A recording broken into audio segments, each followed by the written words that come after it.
Hello, Facebook land. This is Bert Politadick. As most of you guys know me, we are here with Meet the Candidates, and today we are sitting down with Mokie Tew, who is running for Matsu Borough's District Seat 5. Introduce yourself, Mokie.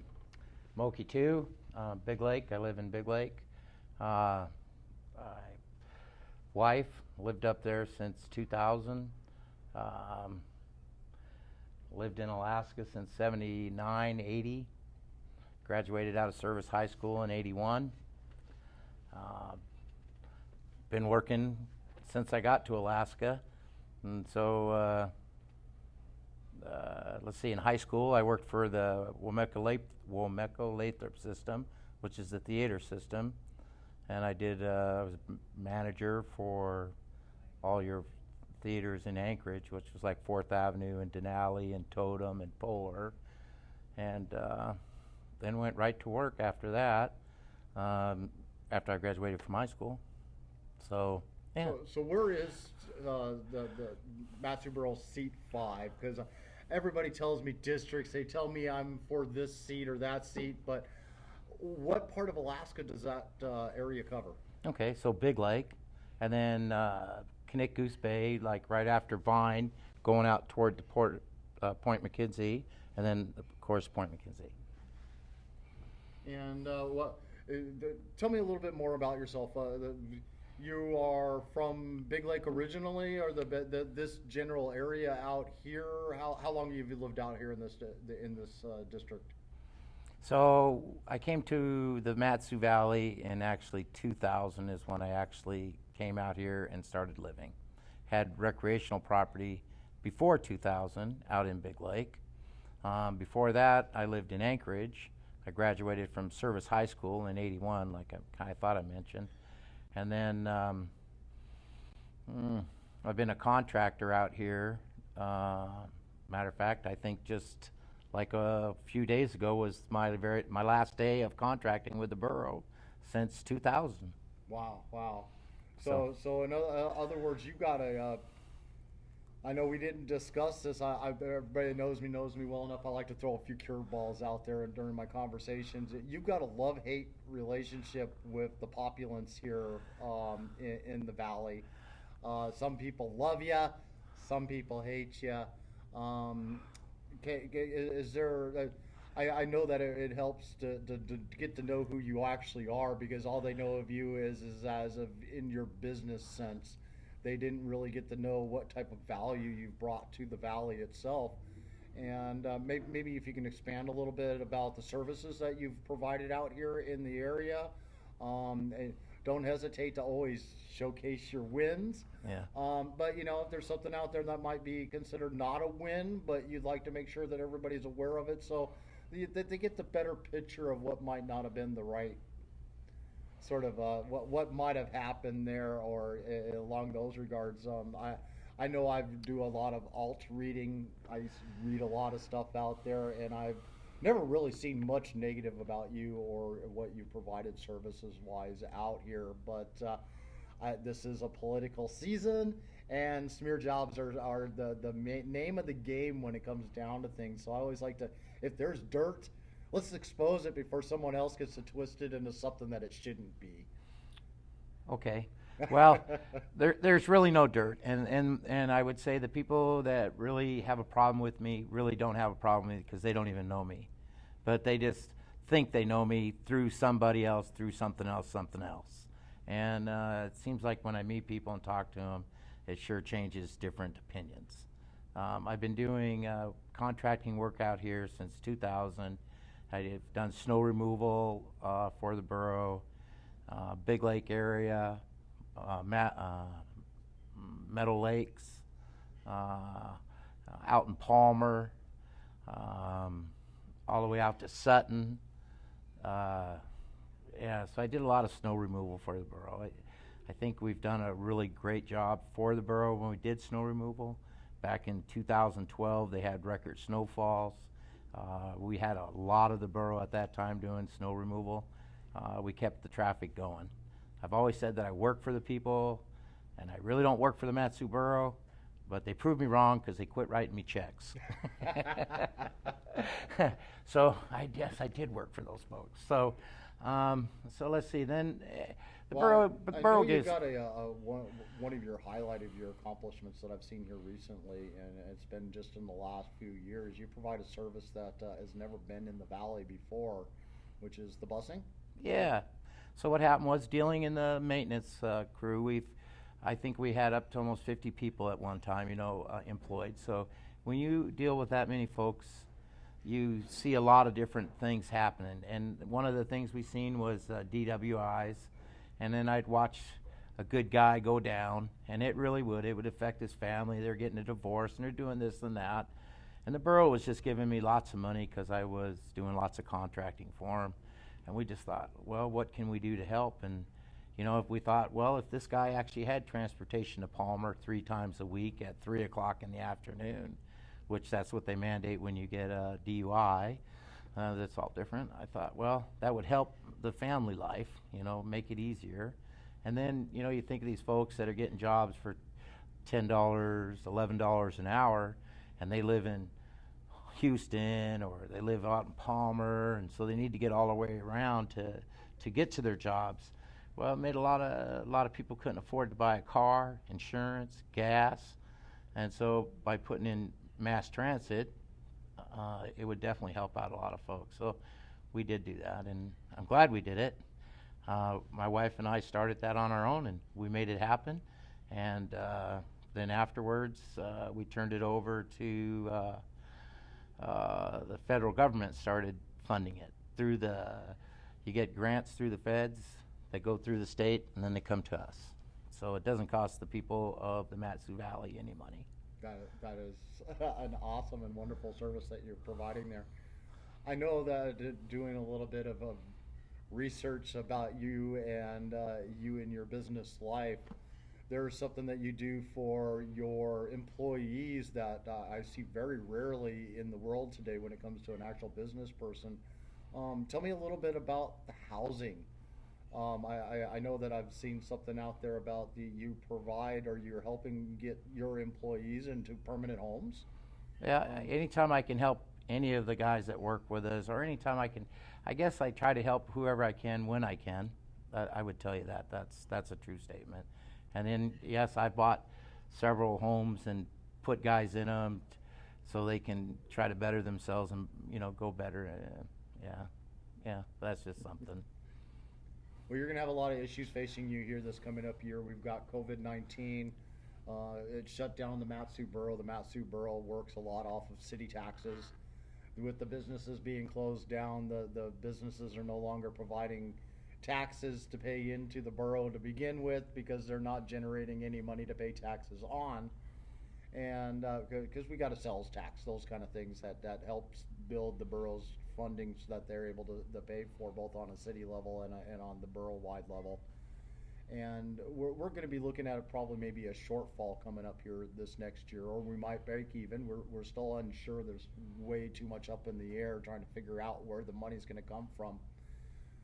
Matsu Borough has a $415 million budget that they have signed off on this year. And there's quite a few different areas within that budget that is of what I want to call, we've got one. Unlike on a state level, you have 3 big monkeys that are always in the house, which is your universities, your K through 12, and then you have your health and social services. If we were to look at the borough's health and social services, it gets lumped in with their general services of 911, the police service, the road service, the fire crews, all of that stuff, goes up to about $121 million a year here in the Matsu.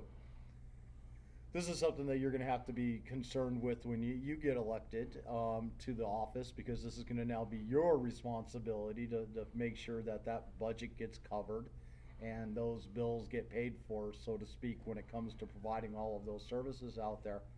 And the borough itself has one big monkey on its back. The biggest portion of that $415 million budget they have, $255 million of that is K through 12 and the Matsu University out here. Is there anything, especially looking at the COVID level of are you looking at reducing the budget, increasing the budget, maybe proposing to the schools of changing the way they do schooling? Um, have you thought about it at all, or I'm just throwing it right on out there? And Sure. So what I would say, the only thing I do know, because I haven't been involved in the school's budget, and I haven't looked into the school budget, because I haven't had to and I haven't needed to, as where I stand now, I really can't do much about it. But what I would say is that 3 years ago, when I was campaigning, I got the opportunity to speak to several teachers, and they all echoed the same thing, is that there's too much money on the top end of the school and that the money needs to come down into the classroom. So I would look at that and see if when I'm elected, I would look at that kind of stuff. Top end, are you talking the brick and mortar part, the administration, and what they're paying on buildings? It's just that's what they were telling me. So that's the only thing I looked into, is just listening to what they've said. So I would take that information and then start actually looking at budget and seeing what things, because it all has to be in black and white.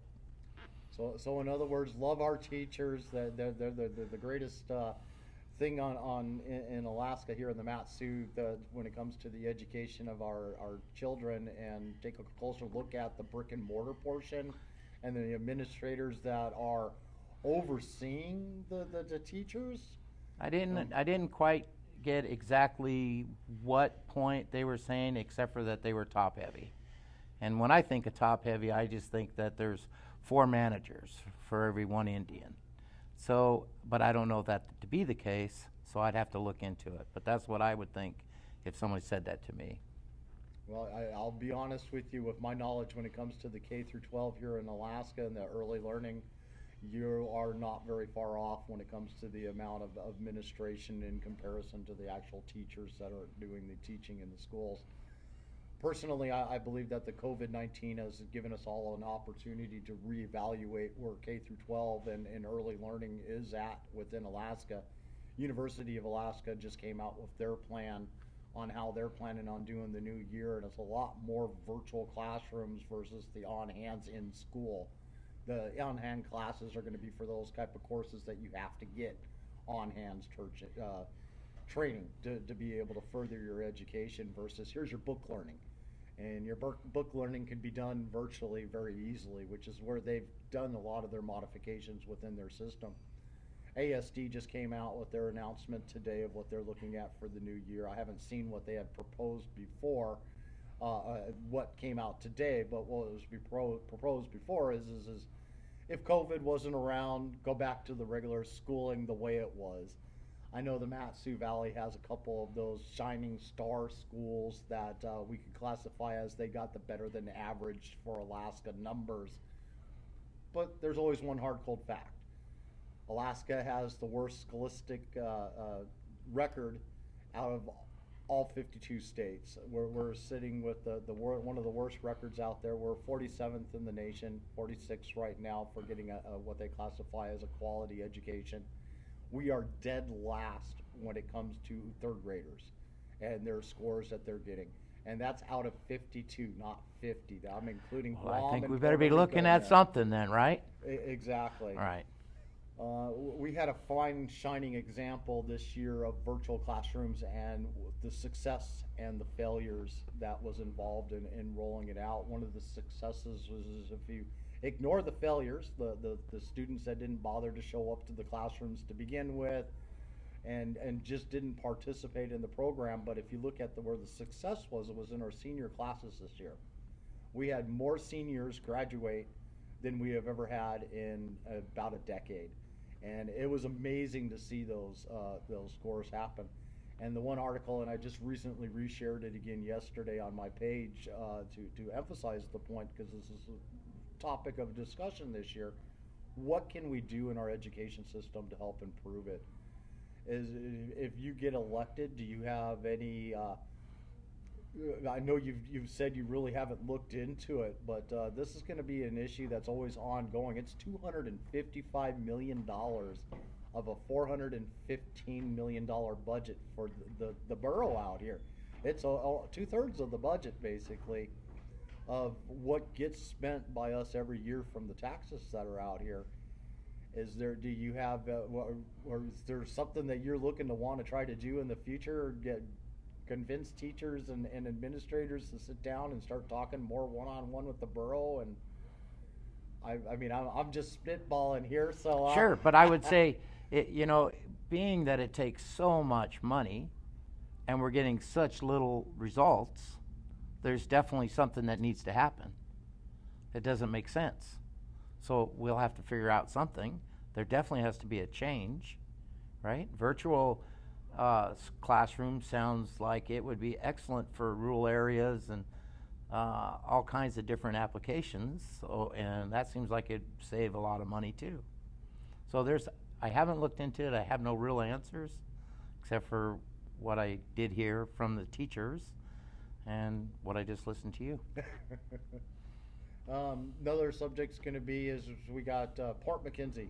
Mhm. It's the port that we have out here in the valley. It's roughly about $2 million of the budget every single year, and it's underutilized. It's not being used at all.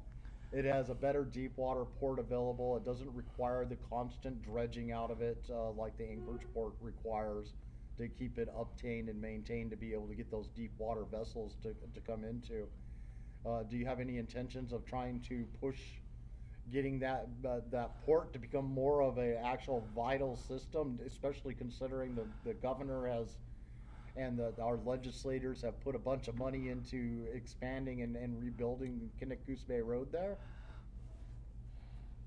Plus the rail extension. Yeah, but what I would say is, $2 million, what are they doing with the money? I mean, what is that? I mean, how would you have an asset that you're spending all this money on and you're not getting revenue coming back? Maybe we need to have some people in there that are out looking for business to utilize that port. If it's just sitting there and somebody's just collecting money, that don't sound right. Well, that is pretty much what is happening. We're just paying people to be babysitters of the port down there. Is basically. Well, what maybe we need to get rid of the babysitters, and we need to get some shakers in there that actually make business come that direction. Get up and go get the business.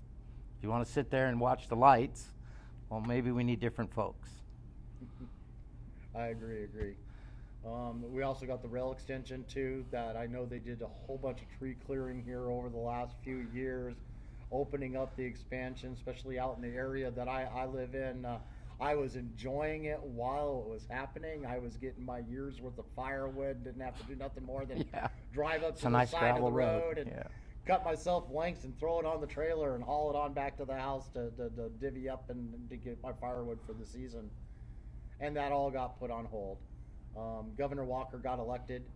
He basically punished the valley out here. He says, you guys are not following the agenda that I have in play. I'm going to punish you guys out there. I'm going to take away all the money that we had set aside for the KGB road, what they had set aside for doing the port expansion, what they had set aside for the railroad expansion. Mm-hmm. And he says, you guys, because you don't vote the way I want you to vote, I'm just going to take all of that money, and he put it all into the LNG pipeline to nowhere is what I call it. And so now we've got a governor in place that is willing to work with all the different districts out there to expand projects. He's a jobs governor that we have, and which is a prime opportunity for people like you. If you're voted in as an assembly member, you'll have the ability to try to take advantage of a governor that wants to work with the districts that are the different seats or assemblies and the different jurisdictions throughout the state for the different areas that they represent. Have you ever gotten a chance to sit down with the governor and talk with them at all? I know I've never asked you this. No, not like that. No, but I've definitely said hello and that kind of stuff. Yeah. But no, I never talked to the governor about the rail spur and Port McKenzie or nothing of this nature. Okay. But I do think that, again, that's an asset. And the asset shouldn't be sitting there not making any money. It sure shouldn't be just costing us money. So you just need to get the right people in shaking things up to make them happen. You got to push. You can't just sit home and watch TV. You can't just watch the lights. It don't work. You got to have shakers that'll make it go. That's what I would say. Did I break it? Nope. I think we're good. That Okay. light's still on there. Okay. We've got how many gun ranges out here? Second Amendment rights. I have a big hot topic this past year. I remember showing up. 4. We've got 4. Yeah. But we should, if you want to shoot on your property, if you got 40 acres, you want to do it safely, there shouldn't be a problem with that. You should be able to do it. But there's got to be rules and regulations to any kind of stuff that goes on like that involves any other people. You can't just have people having a quarter acre lot and having big issues there, you know. I do. In my neighborhood, it is not unusual it's like the 4th of July.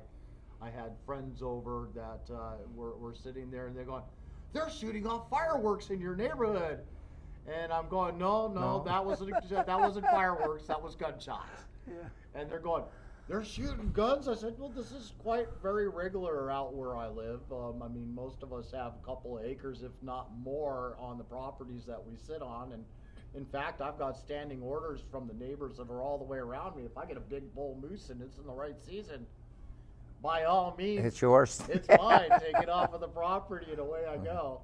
Kind of the nice part of living in also an area that's a tier area for being able to harvest your moose too. Right. So guns are definitely a big issue out here. We've had the big rally that had happened last year. I mean, the middle of winter, blizzard-like conditions, snowing like crazy. You couldn't see more than 20 feet in front of you as you're driving down the road. And close to 300 to 400 people all showed up for this big rally out in front of the borough there about the Second Amendment, and it just happened to be about the gun ranges and a private facility. If you expect that, I'm pretty sure they've got a bill that there is an ordinance, I think is what it would be called on the borough level. Yeah, there's something going on. Right? And there is something, yes, that is happening with the guns, and you're going to be one of those, if elected, that's going to have to, because if I understand the timing on this correctly, the study that they're doing is going to be coming out after the election. So this will be an issue that you're going to have to directly be dealing with and making a decision on in the end of a yes or no. And the way it currently stands, the ordinance itself, if it was to pass the way it was originally written, you wouldn't be allowed to shoot a gun on your property anymore. It was just worded just enough to where those rights could end up being taken away from us.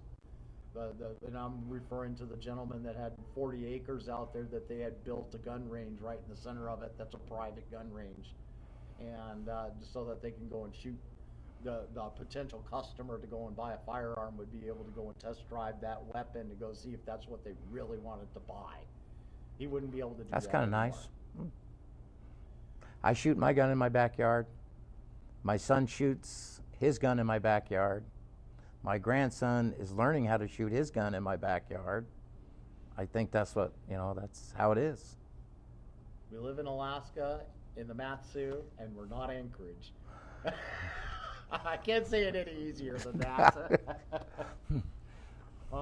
Is there anything that you would like to... You're running for the borough seat. Why? I believe that I can bring some change to our borough through contracting, to make them fair contracting for all to bid.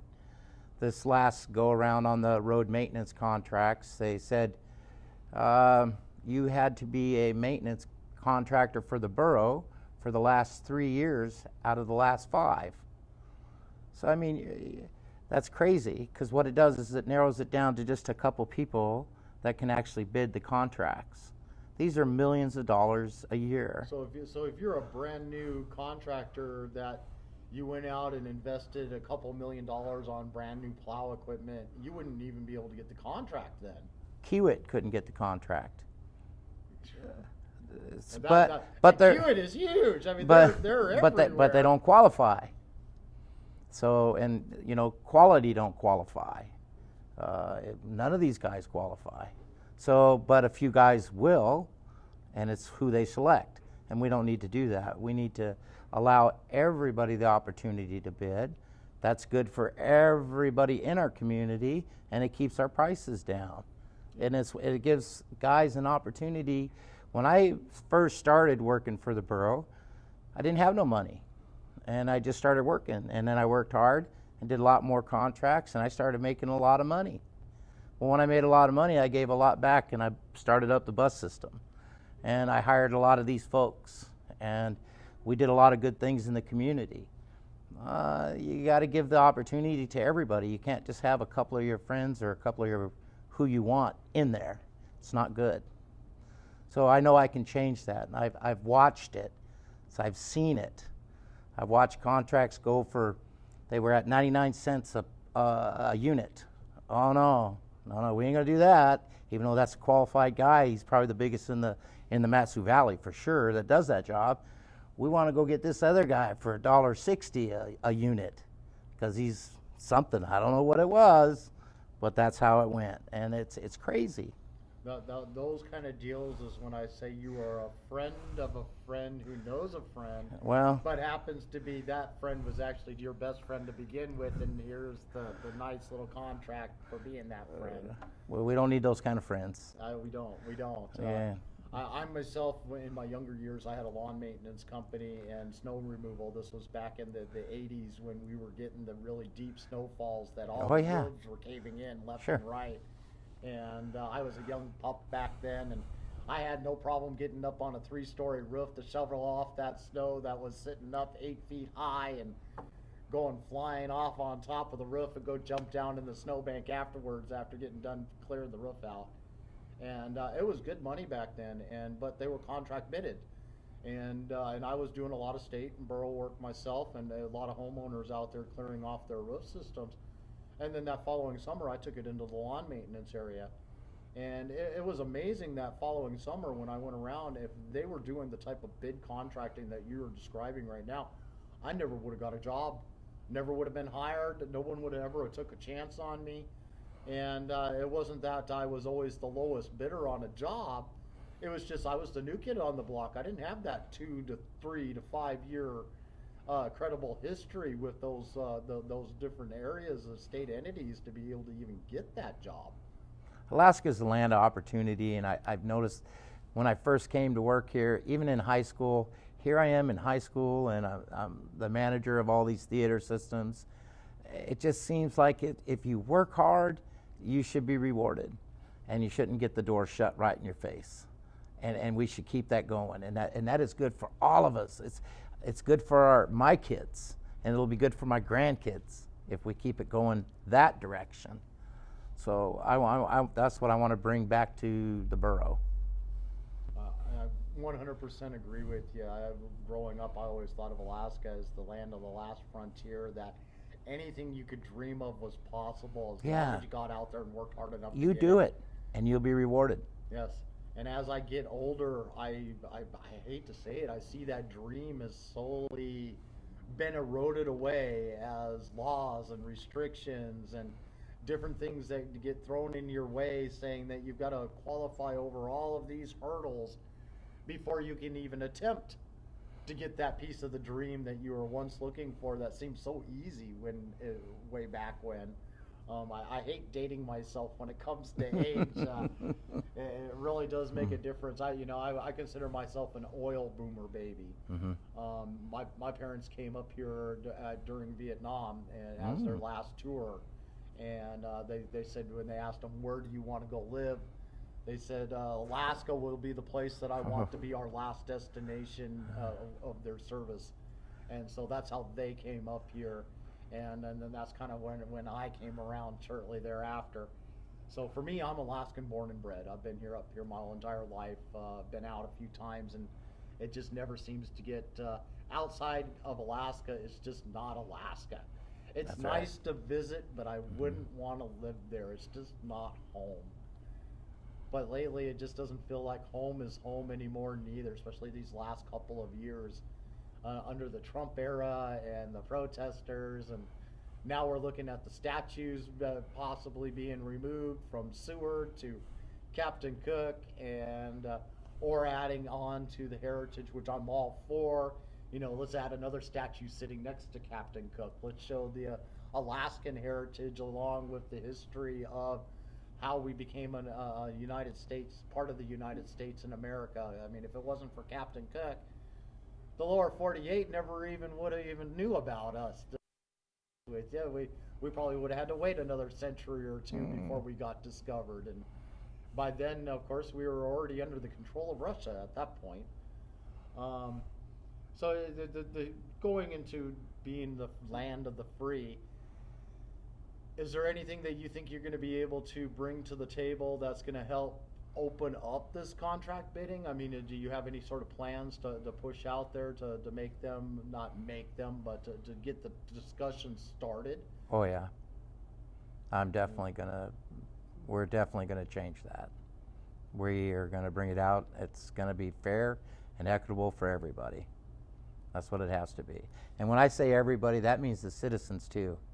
That's everybody. Nobody wins when it's corrupted. Nobody wins except for friends. So, yeah, we'll fix it. So open up contract bidding, concentrate on the Second Amendment rights, making sure we can keep our gun ranges open and be able to still shoot on our properties. Address the K through 12 and early learning education system up here. Maybe expand upon virtual learning in classrooms. I know this year that we're able to enroll into virtual classrooms as an option. You don't even have to wait to find out what the decision is for schooling at this point. If your child wants to go into virtual classrooms this next year, they can do it. And my child is one of those that's already enrolling herself into the virtual classroom for this upcoming year. She enjoyed it so much, all that free time that she got is the way she put it. And the goal was that I said to her was, as long as you continue to do what you've been doing grade-wise, you can get your education any way you would like to be able to get it. And it's nice to see those kind of options that are available out here in the valley. And I hope if you do get elected that you help expand that into the borough and make it as a viable option so that it'll be here for generations to come, maybe grow upon it. And I know that it would reduce that $255 million, that 2/3 of the budget that's in the borough's budget every year, and help shrink that back down. Give it into the teachers. Get rid of how did you put it there? The staffing. They said that the top end is heavy, and it needs to come down into the classroom. But that classroom could be somebody else's office, and it could be your daughter's bedroom where she does her studies.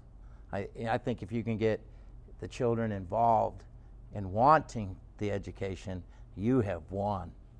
I think that would be just, you have won. And if that is, they get to do it at home, then that's a great thing.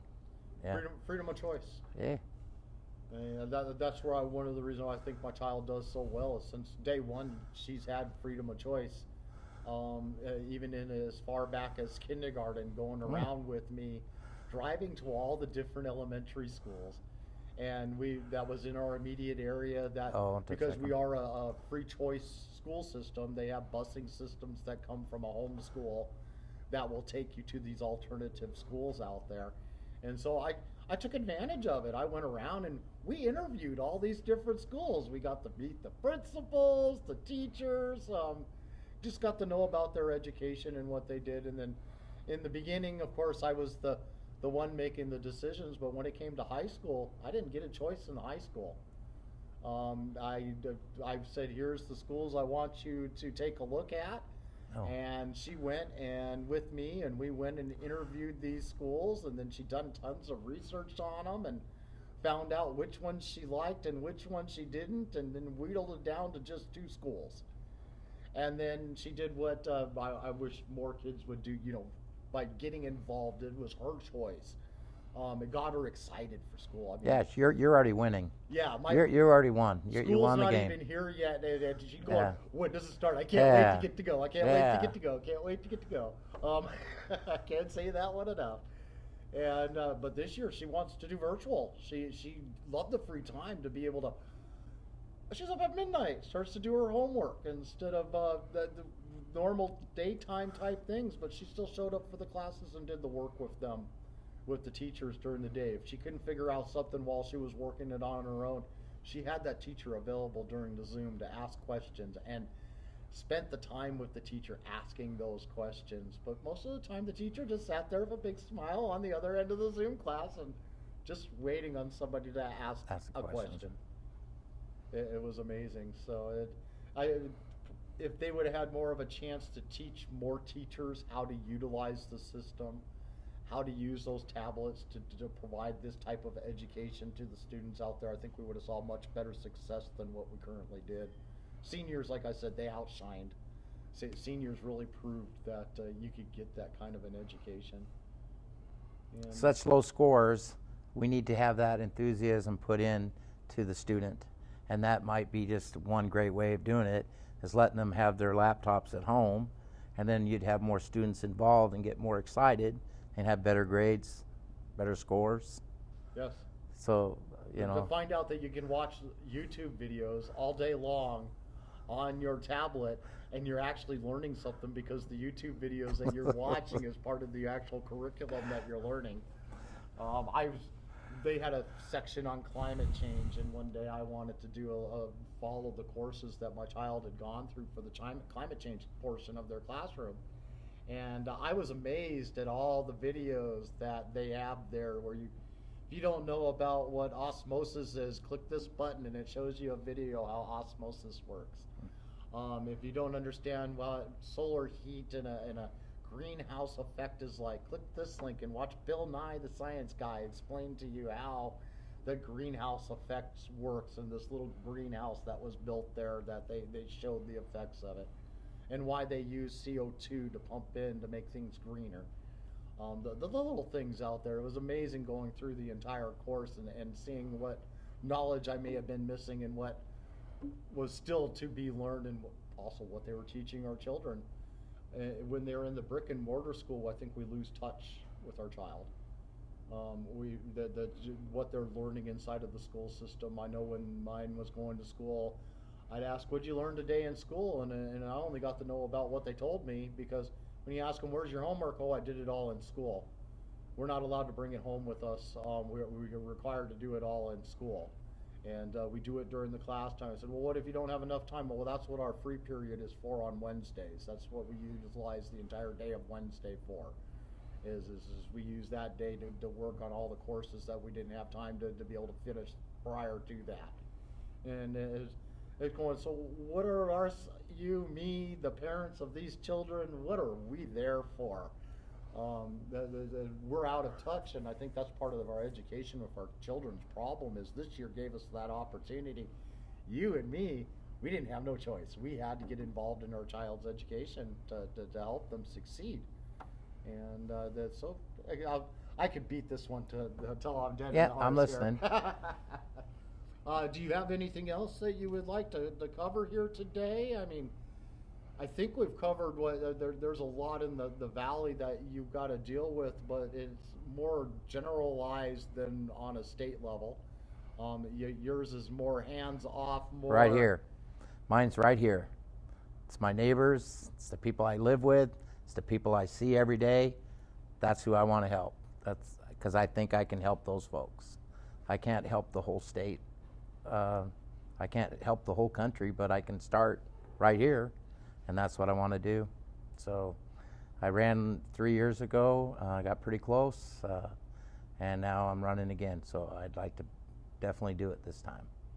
I'd like to work for the folks and make it a better life out here for them.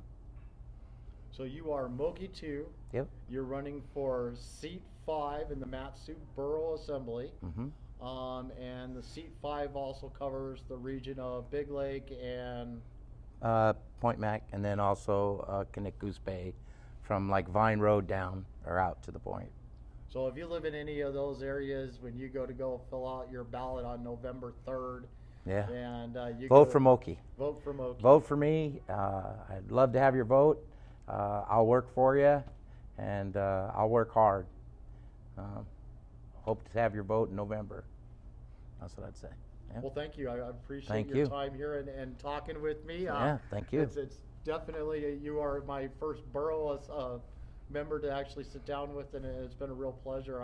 I know with our talk that we've had, I learned a little bit more about the borough than what I had known prior to this, just because my focus is more on a broader range than on the local level, but I do participate a lot in the local level elections and politics. Those that follow me know I'm usually live streaming some event that's going on around here. And for all of you that are tuning out there in Facebook land, I am so glad you guys were able to join us here tonight. We just got done here sitting with Mokie Tew, running for seat 5 in the Matsu Borough. And as I always like to say, Facebook squeals on you if you don't share. So share it far and wide. And for those of you that know me well enough by now, I've also got another plea that I'm going to be throwing out there. I'm growing. This has turned into a full-time job.